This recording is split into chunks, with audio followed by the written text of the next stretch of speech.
Cari amici di Archimagazine, io sono Giulia e oggi vi porto al concerto di Vadim Repin e di Nikolaj Luganskij qui al Salone del Conservatorio Giuseppe Verdi di Torino, organizzato dall'Unione Musicale.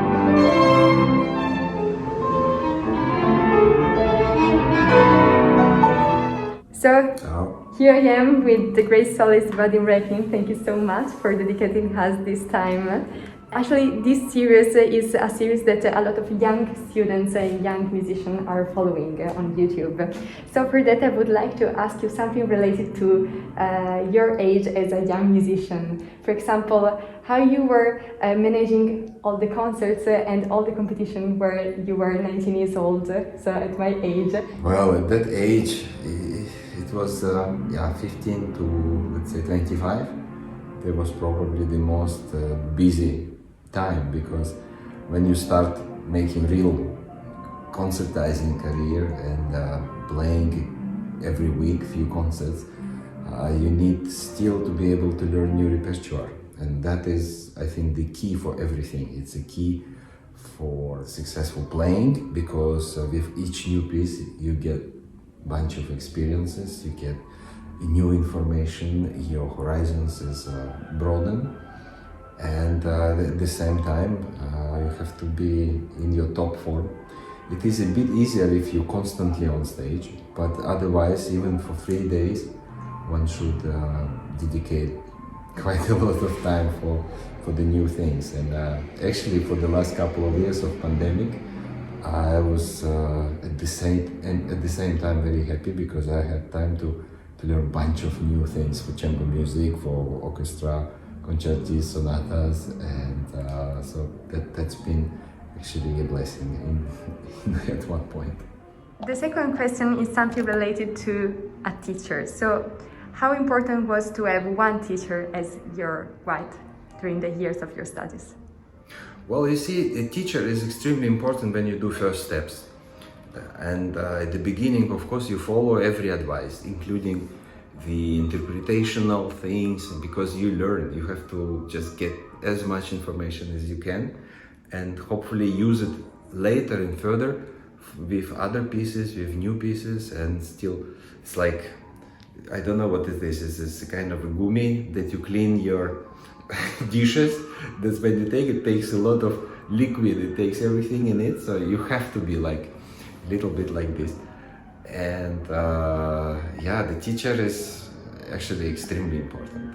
Then comes the time when you have to learn by performing together with great soloists, with interesting personalities, and this is, I consider, also luck, to be able to perform together with the greats on stage and learning this. And I think there are now few initiatives in that regard, and including my little initiative as well in my festival, where we invite youngsters to perform together with the great of our times, and I think that is a really an amazing opportunity.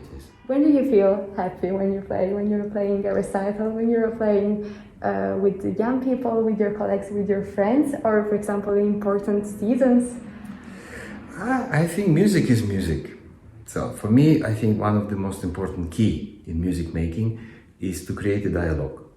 So when you play a recital, it's also a little bit like a marathon, because there is, maybe Bruch concerto or Saint-Saëns concerto is like sprint, but the recital is a huge marathon where you have to actually build your program and go for 2 halves of the concert with kind of one line and one goal, including, changing completely characters. We are not like in the theater, we cannot change our clothes.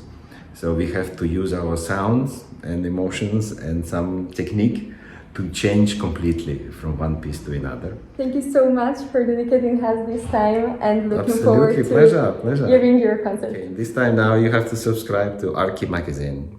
See you soon.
Solo su Archi Magazine trovi tutto ciò che avresti sempre voluto sapere sui maggiori strumentisti ad arco di ieri, di oggi e di domani, sui grandi liutai e i loro capolavori, rivelato dai più importanti esperti del settore. Inoltre, notizie di attualità, reportage, monografie, interviste, recensioni e molto altro ancora. Archi Magazine è disponibile in abbonamento e nei migliori negozi di musica. Archi Magazine, la rivista preferita da chi ama gli strumenti ad arco.